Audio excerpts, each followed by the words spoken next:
Amigos de Meridiano.com, muy buenos días y bienvenidos a este espacio informativo de Meridiano que ubica en las noticias. A esta hora de la mañana nos acompaña la sede principal del diario Meridiano, Ricardo, la Universidad de Córdoba.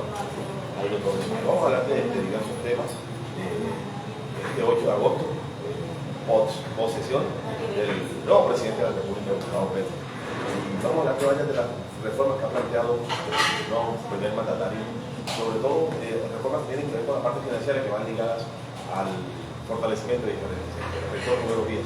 Bienvenido, Meridiano. Buenos días a ti, Henry. Buenos días a toda la ciudadanía que nos sintoniza en este momento. Bueno, rector, yo estoy involucrado ayer aquí en el diario de Meridiano, hablaba un poco del tema de las transformaciones que necesita el país. Y decía que la reforma tributaria era importante para el financiamiento de todos estos programas y todos estos proyectos sociales que requiere el país. En ese sentido, ¿qué es lo que usted espera de este nuevo presidente de la República? Bueno, los cambios que el país requiere, digamos, Colombia como país, como nación, arrastra problemas estructurales que no se han resuelto. Y al no resolverse, profundiza las brechas sociales, las inequidades, los indicadores del DANE así lo evidencian, del incremento de la pobreza multidimensional, el acceso a la educación, ¿sí?, al agua potable, al saneamiento básico, es decir, problemas que son más arraigados en las regiones, que han, digamos, estado marginados de una visión del desarrollo que ha sido centralizada, centralista. Eso no lo podemos discutir. Regiones que se expresaron electoralmente. Los jóvenes que no tienen acceso a educación, por ejemplo. Hoy 2.400.000 jóvenes en condiciones de ingresar al sistema de educación superior no entran, es decir, el 48% de la población en Colombia. Allí está expresado lo que pasó en las elecciones recientes, que hubo un cambio en Colombia como un hilo de péndulo político, y es que hay un desespero de la sociedad, de amplios sectores de la sociedad. En consecuencia, ahí hay unas expectativas, y lo que espera esos sectores de la sociedad que salieron a votar masivamente es que este gobierno sea coherente con esas expectativas, es decir, se puedan llevar a cabo esas reformas que se traduzcan en cambios y en transformaciones estructurales. Eso es lo que se espera, y digamos ese es el gran reto. Lo vimos ayer en el discurso del presidente Petro. Hay un deseo de cambio en la sociedad, pero el cambio no es un discurso, el cambio no es una narrativa, el cambio son transformaciones que se conviertan en acción y que la gente sienta, por ejemplo, que los jóvenes sientan que la educación se les convierte en un derecho el cual pueden gozar, que los campesinos sientan que pueden producir la tierra, que puedan industrializar el campo, ¿sí? Que los viejitos y las viejitas, o sea, la tercera edad, pueda tener una vejez con dignidad, eso implica asistencia social, que la salud sea realmente universal con un enfoque preventivo. Esos son los cambios que espera la sociedad colombiana, esos sectores que salieron masivamente a votar por el presidente Petro, y esos cambios requieren un trámite en el Congreso indiscutiblemente. Eso le iba a preguntar, el papel del Congreso, sobre todo cuando es un Congreso muy renovado, usted lo señalaba ayer en su columna de opinión. Este Congreso tiene que estar a la altura de la situación que afronta el país. Es renovado, Henry, pero no con mayorías. Recuerde que, sí, digamos, el Congreso es un escenario donde se ejerce una dinámica deliberativa, y de esa dinámica deliberativa no siempre son los mejores argumentos. Sí. Digamos, ahí es lo que Habermas llama la acción estratégica, es decir, los votos de las mayorías que hayan ahí. Entonces, si bien es cierto, se dan un espacio, muchos sectores sociales alternativos en el Congreso no logran ser mayoría para aprobar una reforma sin que eso implique un acuerdo político. ¿Y con quién es ese acuerdo político? Con los sectores políticos que no apoyaron al actual presidente. ¿Y eso les preocupa, de que esos acuerdos políticos sean con los partidos tradicionales? Ahí pueden pasar dos cosas, y es un poco los análisis que yo he venido haciendo. Uno, que se caiga en lo mismo. Es decir, el presidente Petro habla del cambio, y el cambio no solamente es la reforma que acabo de mencionar, entre ellos la reforma tributaria, porque sin recursos financieros usted no puede financiar los otros cambios. Es decir, no puede financiar la universalización de la educación pública superior, no puede fortalecer el desarrollo agrícola y que los campesinos tengan acceso a la tierra y la puedan producir, etc. Es decir, eso requiere recursos, y esos recursos se logran a través de aportes de la sociedad, y esos aportes de la sociedad se dan a través de los tributos, es decir, de los impuestos, y esos impuestos se logran a través de una reforma tributaria. Ese es el primer, digamos, la primera tensión, si se quiere, que vamos a vivir en los próximos meses. Hoy a las 11 de la mañana van a radicar la reforma tributaria. Entonces, esa reforma tributaria requiere la concertación, el acuerdo con los distintos sectores políticos. Entonces, ¿qué puede pasar aquí? Uno, que sigamos replicando las mismas tácticas políticas de siempre para aprobar las leyes en el Congreso. ¿Sí? Y pues la repartición burocrática, contractual del Estado, que ha sido la vieja práctica en la cultura política colombiana. Y dos, que realmente ese Congreso, los partidos políticos en ese Congreso, realmente construyan un consenso pensando en esto que acabo de decir, en esas reformas que el país necesita, el país demanda y que la sociedad espera. ¿Sí? Entonces, digamos que eso es lo que vamos a ver en las próximas semanas y en los próximos meses, cómo se da esa dinámica en el Congreso, cómo se construyen esos acuerdos, sobre la base de qué se construyen esos acuerdos, porque esa ha sido la tradición política en Colombia. Entonces, eso va a mandar un mensaje hacia dónde vamos y cuál es el rumbo que va a tener el país. Y en ese mensaje de cómo vamos, cómo ve el futuro de la educación superior. Recientemente, hace cuantas horas, el ministro de Educación, Alejandro Gaviria, acaba de nombrar a la doctora Aurora Vergara como la viceministra de Educación Superior. ¿Cómo ve ese nombramiento y cuáles son las expectativas que hay con él? Mire, Henry, yo rescato mucho y sobre ese tema ustedes saben que yo en los últimos 5 años he hablado al país. Me he dedicado en los últimos 5 o 6 años a estudiar el tema de la educación pública superior en Colombia, y eso le permite a uno tener una lectura con claridad frente al tema, incluso construyendo modelos. Incluso el proyecto de ley que se presentó la semana pasada, si usted lo mira, es la copia de lo que construyó el SUBE, aunque no digan que lo haya hecho el SUBE, pero digamos, en eso nosotros actuamos por encima de los cálculos políticos. Yo estuve pensando en que esa reforma se pueda convertir en realidad. Yo sueño lo que siempre le he dicho al departamento, que esta universidad se regionalice, que esos 2.400.000 jóvenes que hoy no tienen acceso a la educación superior lo tengan. Digamos, esa es la satisfacción mía cuando vea que esa reforma se haga realidad. Puede decir, yo participé, yo lideré, yo ayudé a construir eso. ¿Sí? Entonces, por eso no actúo con el cálculo ni electoral, porque no estoy en ese escenario de proponer iniciativas para luego decir, son mías. Por ejemplo, la matrícula cero, usted sabe que la construimos nosotros. Yo no salgo a decirle a la sociedad, espero que la sociedad lo reconozca algún día, de que fue en la Universidad de Córdoba donde nació la matrícula cero, que luego se convirtió en política de Estado. Igualmente, con el liderazgo nuestro se ha construido todo este tema del modelo de financiación. Inclusive yo he ido más allá, yo le he planteado un modelo de regionalización al país, y eso lo conversamos con el ministro Gaviria. Aparte del encuentro con los rectores, con él me reuní en lo personal y le expliqué detalladamente. En su momento yo hice parte del equipo que construyó la agenda programática de educación de este cuando era candidato presidencial.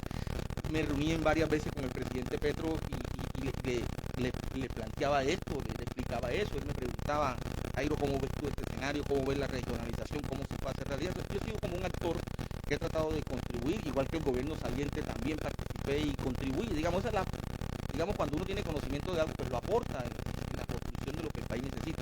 Entonces, si usted le prestó atención ayer a la intervención del presidente Petro, él habla de que a nosotros nos dio la victoria, dice Petro, 1 millón de jóvenes de 18 años que salieron a votar.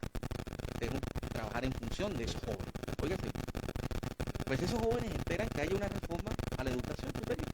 Y esa reforma no solamente, gente, puede quedarse en el artículo 36 de la ley, porque hay que reformar. Porque esos artículos tienen que ver con el financiamiento, que es importante. Necesitamos recursos para que la educación superior pública sea un derecho que acceda a todos los jóvenes de Colombia. Es decir, Rector, usted viene hace 2 o 3 años hablando de ese tema, de la modificación de esos 2 artículos y el cambio de financiación de la educación superior.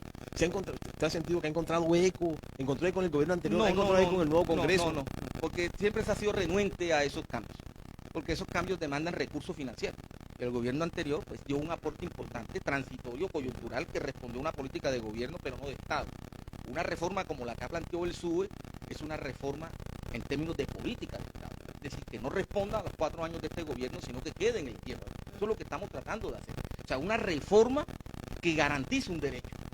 Una reforma que permita el goce de un derecho fundamental, en este caso el acceso a la educación superior, sin ningún tipo de límites, ni de barreras, ni de restricciones, de 2.400.000 jóvenes. Y aquí hay que hablar con realidad. Hoy hay 2.400.000 jóvenes. El presidente Petro ha planteado que ingresen en términos de cobertura un millón. Que es un avance importante. Significativo, y eso tendrá que arraigarse mucho más en las regiones, por ejemplo el Caribe, en el caso de Córdoba. Por eso yo he propuesto la regionalización de la Universidad de Córdoba. Nosotros hoy tenemos 18.000 estudiantes, pero si usted regionaliza esta universidad la puede llevar a 45.000, 50.000 estudiantes. Eso sí es una transformación social importante y que se mantenga en el tiempo. Por eso queremos que sea política de Estado. Entonces eso requiere recursos financieros. El presidente Petro ha hablado de incrementar 10 billones al año a la educación. Con esos 10 billones nosotros podríamos ampliar cobertura. Ahora, lo que yo he dicho es que la cobertura no es simplemente llenar aulas de estudiantes. La cobertura implica calidad y pertinencia. ¿Y qué es la calidad? Que si nosotros regionalizamos la universidad pública, pues la educación que se ofrece tenga los estándares de calidad, tenga profesores de tiempo completo, tenga laboratorio, tenga investigación, tenga internacionalización, tenga todas las condiciones que soporte un proceso de formación con los mejores estándares de calidad. Y pertinencia es que las carreras que nosotros ofrezcamos, sea formación técnica, tecnológica o profesional, responda al aparato productivo. La vocación que de la región. muchacho se forme, se integra al aparato productivo, jalón el desarrollo. Entonces son elementos importantes, no es simplemente la idea que tiene la gente por la demanda, por la necesidad o por el problema que existe. Es que sí, en cualquier colegio usted puede y habilite, llénelo de salones, llénelo de estudiantes. No. Así no se construye el sistema. El sistema tiene que ser un sistema construido sólidamente, con todas las condiciones, que es lo que el SUE ha propuesto. El SUE tiene el modelo construido. Por eso le he dicho, este gobierno entra con una ventaja. Y es que si logran integrar lo que el SUE en los últimos 5 años ha construido, pues el modelo sale. Lo que requiere sería financiación. Inclusive, Henry, yo he ido más allá y he dicho, mire, las 34 universidades públicas de Colombia tienen 1.700 programas de pregrado. 1.700. Si yo regionalizo la Universidad de Córdoba y hay una sede en el Alto Sinú, y eso me demanda a mí allá una tecnología agrícola, que yo no la tengo dentro de mi oferta académica, pero la tiene Amazonía, yo la puedo traer. Eso requiere una flexibilidad normativa que desde el ministerio se puede establecer. Entonces yo puedo rotar esos 1.700 programas en todo el sistema, que son 34 universidades públicas. Yo puedo compartir profesores en el sistema. Yo puedo compartir laboratorios regionales en todo el sistema. O sea, el sistema tiene los insumos. Hay que estructurarlos y ponerlos a funcionar. Y eso implica flexibilidad normativa. Eso implica unos decretos con fuerza de ley que pueden ser expedidos por el Ministerio de Educación que hagan posible eso. Entonces, digamos, eso está dado. Inclusive nosotros hemos cuantificado esto. Mire que el SUE ha dicho 100.000 estudiantes en los próximos 8 años. ¿Cuánto cuesta? Vincular 3.500 profesores en los próximos 8 años. Si usted lee todo lo que el SUE ha construido, está en función de eso. Ahora, nosotros hablamos de una cobertura de 100.000 en 8 años. El gobierno habla de 1.000.000 en 4 años. Tendrías que triplicar los recursos financieros. Por eso necesitamos una reforma tributaria, donde una de las prioridades sea la reforma de la ley 30 de 1992, que es la ley que rige la educación superior. Entonces, esos son los insumos que nosotros hemos aportado, que nosotros hemos construido para que el Congreso tenga las claridades. Pero, rector, hoy se radica la reforma tributaria en el Congreso de la República. Ustedes como SUE, que tienen el manejo de todo el sistema estatal universitario, esperan ser protagonistas de todo ese debate que se va a realizar en el Congreso y que no se convierte solamente en unas exigencias de los congresistas y una cesión de condiciones o una cesión de favorecimiento a del Estado hacia ellos. Mire, Henry, cuando usted quiere construir algo, como en este caso, una reforma de esta naturaleza en materia educativa, usted busca a los que saben de eso. Y los que más conocen el tema hoy en Colombia es el sistema unitario estatal. Porque el sistema universitario estatal es el que ha permitido esto. Mire, hace 5 años esto no se conocía en Colombia. En el 2018, recuerde, y a mí me entrevistaron en todos los medios, Yamid Amá me hizo 2 entrevistas sobre ese tema, recuerde usted, 12 entrevistas me hizo Yamid Amá, los noticieros nacionales, a nivel internacional. Yo he recorrido más de 10 países del mundo dictando este tema, conozco el modelo regional en América Latina, le puedo decir cómo funciona el modelo en Europa, porque digamos, el tema le ha permitido a uno investigar sobre esto. He dirigido tesis doctorales sobre este tema. Entonces, cualquier discusión que sobre esta materia se hizo en el gobierno anterior, consultar al SUE. Es que el SUE ha puesto a hablar al país tema, que de esto no se hablaba. Los que hemos dado los insumos para la discusión pública en todos sus niveles de reforma de 86-87, de un modelo de regionalización, de que tiene que financiar la universidad pública, apoya los elementos de ha sido el SUE. En consecuencia, no esperamos eso. Eso es lo que hay ministro designado, hoy ministro en propiedad, el doctor Gaviria, pues sentarse con nosotros y nosotros explicamos y dijimos, aquí está el modelo. Así funciona esto. Igual como lo vamos a hacer con la viceministra de Educación Superior. Vamos a hacer Comisión Quinta del Senado, donde va a haber un foro sobre el tema, donde ya estamos invitados. Pues todas las columnas de opinión que usted ve que yo genero permanentemente, los libros que hemos publicado. Yo he recorrido el país por regiones hablando de él. Y creo que están los elementos de discusión. ¿Qué necesitamos ahora? La voluntad política, que una reforma de esta se convierta en realidad. Así es, voluntad política. Y hablando de ese tema, la semana anterior, congresistas de Córdoba presentaron proyectos, dos iniciativas, la radical del Congreso. La primera está relacionada con el cobro del llamado PIN de inscripción de los estudiantes por parte de los fundadores Marco Taneda y Guadid Mantilla. Y la otra estaba relacionada con la eliminación del famoso cobro del derecho a grado por parte de los estudiantes que iban a salir egresados de las diferentes universidades. ¿Son realmente las transformaciones que necesita la educación superior para poder salir de la crisis? Mire, uno es respetuoso de todas las iniciativas de los congresistas. Pues los congresistas tienen su libertad y su autonomía y su... Lo que yo siempre invito de estos temas es que cuando se presentan estas iniciativas de reforma, de proyectos de ley, hombre, debe consultarse al sector, ¿sí? Porque lo que yo llamo los afectados, digamos, es un principio moderno. Cuando en el Congreso se tramita una reforma, el trámite de esa reforma implica involucrar a los afectados en el trámite de esa norma, para que norma de lo que en las democracias modernas liberales se llama principio de aplicabilidad de la norma. Entonces, yo no puedo tramitar una reforma o una ley si no involucro a los afectados. ¿Quiénes son los estudiantes, las plataformas estudiantiles? Son los actores que están organizados. Sí, existe el SUE, pero existen las agremiaciones de profesores sindicalizados y existen las distintas plataformas estudiantiles. Los afectados. Entonces, de la ley. El problema de la educación pública superior ha sido financiamiento. Y le voy a dar estos datos. En el año 1993, la ley 30 que rige la educación superior, existían 32 universidades públicas en el 93. Hoy somos 32, con dos nuevas que empezaron, que es Unitrópico y 34 universidades públicas que hay en Colombia. En el 93, 32 universidades. Teníamos 57 estudiantes matriculados en el 93. Hoy, 2022, 150.000. Pasamos de 157 a 650.000, con la misma base presupuestal, el IPC.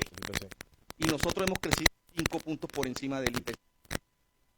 El 40% de los recursos con que funciona la universidad pública, nosotros, el 49%, la nación solamente quiere el 51%. Llamo nación a la nacional central, las que son fundamentales el departamento, las que son fundamentales el municipio, son distritos. Ese 49% lo tenemos que generar nosotros. ¿Cómo generamos gente?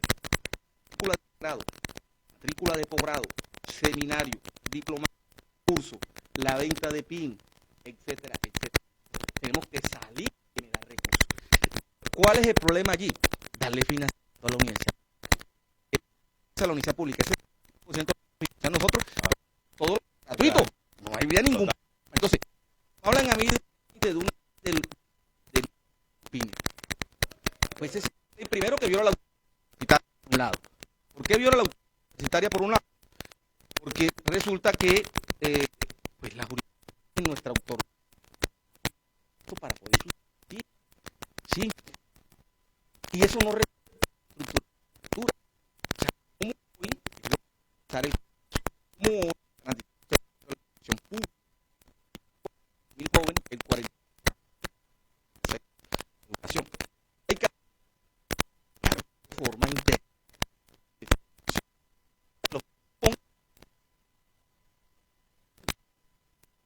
La ley de haber reforma a la ley por artículo sería incongruente, sería excedente. Desnaturalizar. Listo. Le hablo aquí de una hipótesis.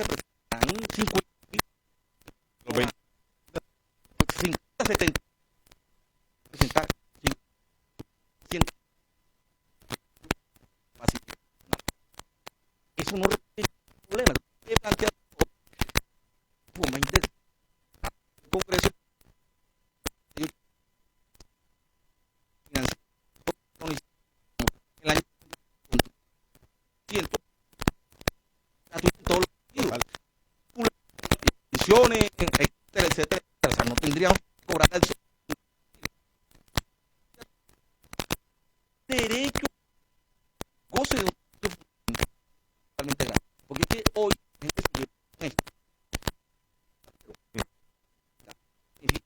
Los jóvenes y su familia de esta universidad.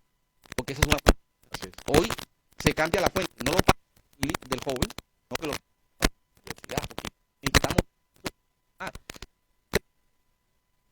que nos va a suplir a nosotros, porque para nosotros un funcionamiento. Usted nos quita el cuadrado, cuál se supone, porque comprar se compra igual que los yo pago un PIN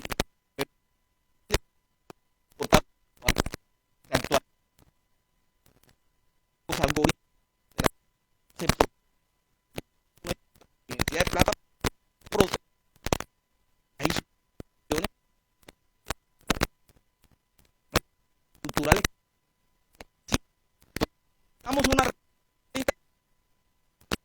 al gozo de gratuidad simple, pero no va a dar una vez porque una repente de no tendrá frente a de matrícula, yo quiero que nos explique un poco un tema que muchos desconocíamos, y es que la matrícula cero solamente aplica para los estudiantes, para los universitarios de segundo semestre hacia adelante. En el caso de este semestre sí, por una razón, gente. El beneficio es el estrato 1, 2 y 3. Sí. ¿Cierto? Cuando los muchachos se inscriben en la universidad, porque cuando usted compra un PIN, usted lleva una mera expectativa. Usted todavía no es estudiante de la universidad. Pues, la universidad abre inscripciones. Recuerde que la universidad tiene un mecanismo de selección que es la prueba Saber 11. De acuerdo a ese promedio, que yo siempre le digo a los padres de familia, cuando usted inscriba a su hijo en una carrera en la Universidad de Córdoba, hombre, tenga en cuenta el promedio. Entonces, por ejemplo, en Derecho se inscriben en promedio 1.200 estudiantes. El puntaje más bajito en Derecho, el que entra de 40, entre los 40 cupos, es 325, 330 puntos. ¿Qué sucede si yo tengo al hijo mío y le compro el PIN con 250? No tiene ninguna posibilidad. Claro, totalmente. Entonces, yo siempre digo, y el histórico usted lo puede registrar en la página web de la universidad, están todos los programas académicos, hay un histórico. Sí, en las ingenierías son 330, 340 puntos. En salud, por ejemplo, el caso de enfermería son 30 cupos apenas por los lugares de práctica, porque eso es regulado por el Ministerio de Salud. Son puntajes de 370, 380, bacteriología. O sea, son puntajes altísimos. Es decir, porque es que aquí hay un elemento, Henry, que a veces se desconoce y se desconecta de la vida universitaria. Y es que las instituciones de básica y media vienen haciendo procesos en las instituciones educativas, porque hay una prueba Saber 11 que las mide a ellas. Entonces ellos hacen un esfuerzo porque sus estudiantes saquen los mejores promedios.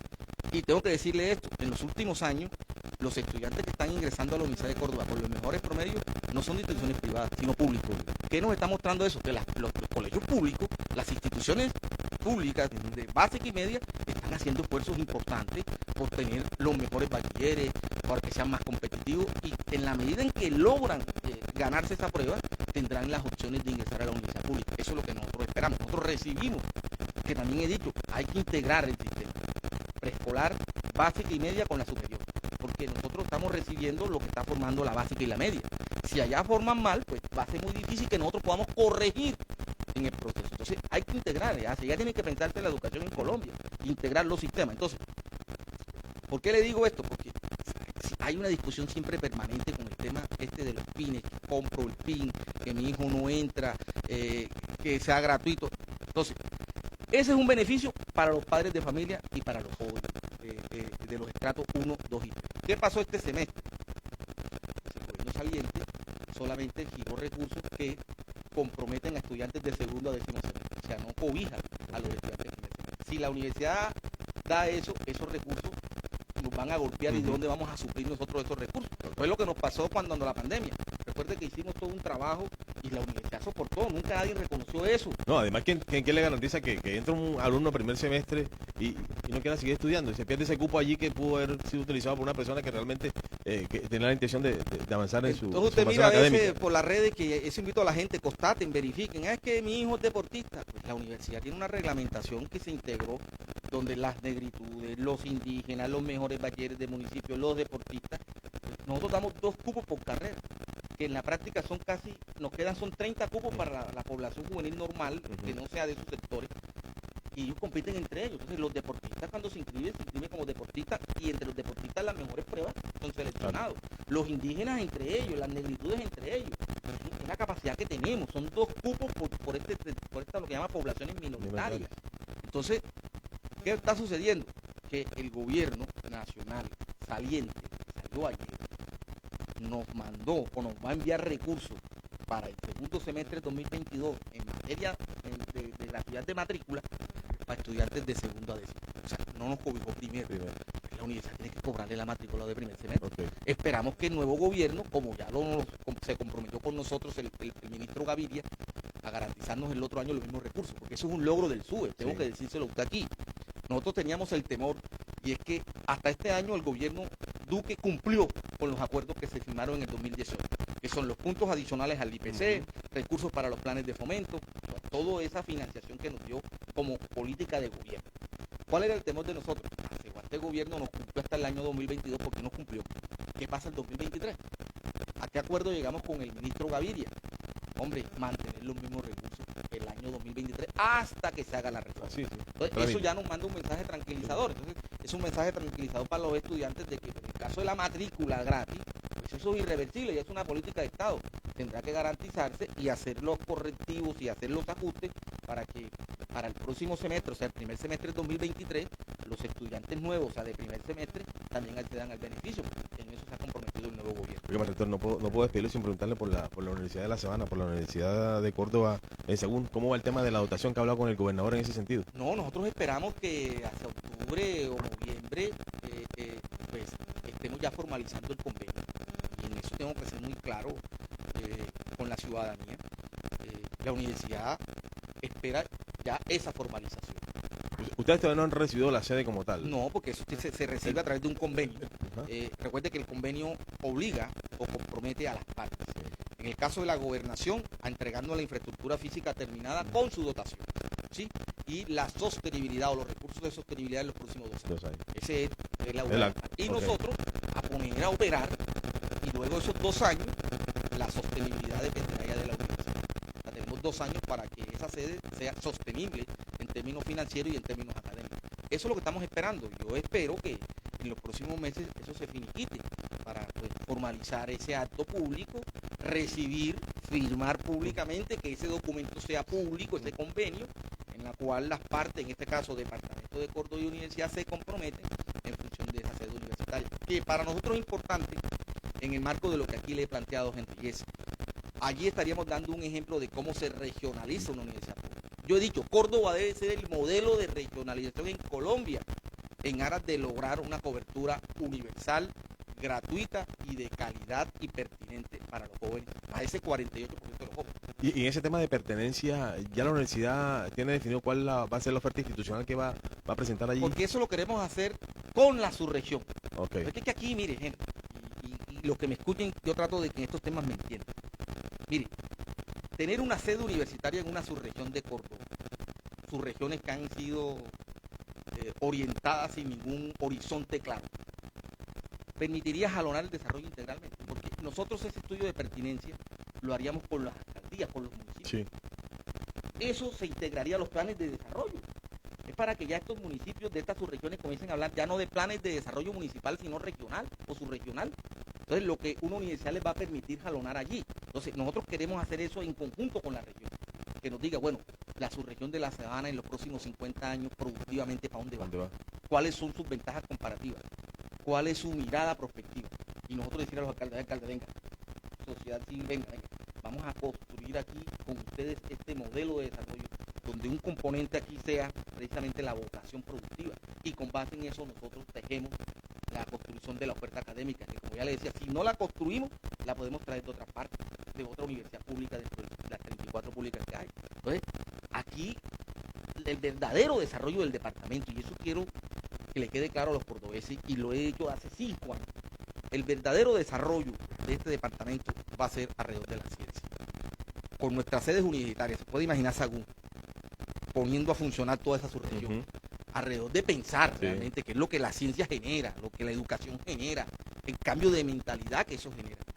Eso va a generar un desarrollo importante, inclusive para la misma dinámica política, para que quienes aspiran a estos cargos de elección popular entiendan que el desarrollo se concibe de otra manera y no simplemente tener clientelas electorales. Rector, cuando usted habla de una apuesta regional, incluye también a Sucre, porque es que hay muchos municipios que están Claro, alrededor. los municipios colindantes. Es que ese es el impacto, o sea, Okay. La idea es impactar, y el Ok. impacto es cómo tú jalonas el desarrollo de toda esa subregión, incluyendo los municipios aledaños. Ahí podemos hacer una alianza con la Universidad de Sucre en términos de ofertas Ok. académicas. Por eso le decía, hoy el sistema universitario estatal tiene los insumos para construir un modelo como se lo estoy describiendo aquí. Pero es que la subregión de la sabana cordobesa me arrojó una carrera en tecnología agropecuaria, me arrojó una ingeniería agropecuaria, me arrojó una ingeniería forestal. Estoy hablando aquí de un escenario posible, pero construir una carrera de esa nos cuesta 1 año y medio, 2 años, mientras diseñamos el documento, lo mandamos al ministerio, el ministerio viene, oye acá, pero ¿qué de las 34 públicas lo tiene? Pero me lo tiene la Universidad de la Amazonía. Oiga, venga, ajustémoslo. Ministerio, venga, revise si hay las Lo que se llama condiciones. transferencia de conocimiento. Y en 6 meses tú tienes ya montada una carrera. O sea, cómo nosotros compartimos, porque es que esto es público, esto es de la sociedad, esto es del Estado. Estamos hablando de 34 universidades públicas. Estamos hablando de 30 instituciones técnicas y tecnológicas públicas. ¿Usted sabe lo que hay allí? Eso es de la sociedad del Estado. Entonces, lo que necesitamos es flexibilizar jurídicamente para que, digamos, podamos compartir las capacidades. Córdoba pueda compartir con Sucre. Y si Sucre requiere una carrera allá, pues nosotros se la podemos aportar. Que Sucre requiere profesores allá, pues podamos ir allá. Que Córdoba requiere profesores, puedan venir acá, etcétera, etcétera. Es decir, es pensar un modelo en función de, digamos, esa sinergia de las capacidades que existen y cómo compartimos esas capacidades en función del desarrollo y de lo que los jóvenes y la educación requieren. Rector, bueno, muchas gracias por estos minutos y ojalá que antes de finalizar este año se pueda estar diciendo que se logró el objetivo de sacar adelante las transformaciones que necesita la Ley 30 de 1992 y que la educación superior esté fortalecida, que es lo que se busca en materia financiera. Que sea un derecho, Un derecho fundamental. fundamental. O sea, hoy la Constitución dice, la educación es un derecho fundamental, pero es un discurso, es una narrativa, es una redacción de un artículo de la Constitución. Nosotros queremos que esa narrativa se convierta en un hecho tangible. Es decir, que los jóvenes, que el 48% de los jóvenes hoy en Colombia que no tienen acceso a educación superior puedan tenerlo, puedan decir, gozamos de este derecho en condiciones de gratuidad, de calidad y de pertinencia. Esa es la transformación de Colombia, esa es la transformación de los territorios. Si no persistimos en eso, si eso no se da, pues seguiremos postergando el desarrollo y seguiremos pensando de que el desarrollo es posible. No, es posible si hay voluntad política, es posible si se dan las reformas, es posible si hay recursos financieros. Entonces, como yo he dicho siempre, si en este país nosotros hemos construido impuestos para la guerra, en su momento, y han permanecido en el tiempo, ¿por qué ahora, cuando se piensa hacer una reforma tributaria, por qué no se tributa pensando en ese 48% de los jóvenes colombianos, que son 2.400.000, que con ellos se lo quitamos a la guerra, se lo quitamos a la drogadicción, se lo quitamos a la delincuencia, los vinculamos al desarrollo, generamos movilidad social y superamos la pobreza? Así se transforma una sociedad. Eso es lo que han hecho los países que hoy son civilizados. Y eso es lo que no hemos hecho nosotros. Nosotros siempre hemos buscado atajos para hacer lo contrario y lo diferente a lo que debemos hacer. Entonces, esa es la invitación, de que esa reforma se pueda dar y que el país pueda haber reflejado, y los jóvenes colombianos puedan haber reflejado el goce de un derecho fundamental. Ojalá los congresistas cordobeses hayan escuchado estas palabras del rector Jairo Torres Oviedo, hablándonos un poco de lo que esperan del nuevo gobierno en estos próximos 4 años, pero se necesita ya la financiación de las instituciones de educación superior de nuestro país. Nos vamos, no sin antes decirles que les deseamos un feliz resto de día.